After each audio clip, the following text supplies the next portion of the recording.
Mentioned the laptop. We mentioned Russia, Russia, Russia, Ukraine, Ukraine, Ukraine. Everything he does is a lie.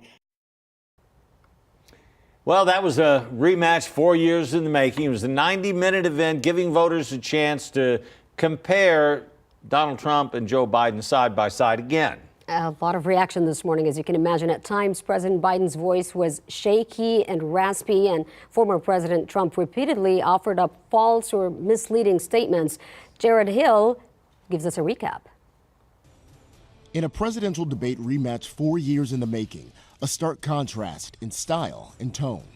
People are coming in and they're killing our citizens. So what we had to do is try to put things back together again. Out of the gate, President Biden's voice faltered.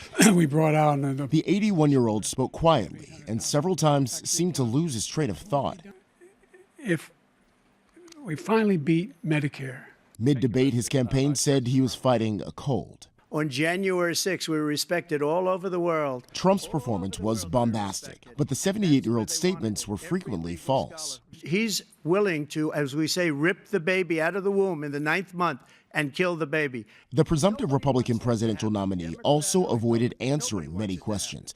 Moderators had to ask 3 times if he'll accept the outcome of the election. If it's a fair and legal and good election, absolutely. The candidates lobbed personal attacks at each other repeatedly. The only person on this stage is a convicted felon is the man I'm looking at right now. He could be a convicted felon as soon as he gets out of office. Muting the microphones helped the moderators get to a number of key topics like abortion rights, the economy, and immigration.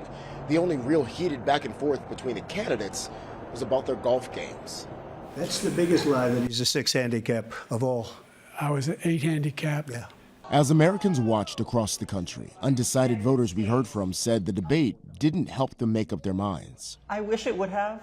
Unfortunately, no. It didn't really add a lot of new information. The next presidential debate, September 10th. Jared Hill, CBS News, Atlanta.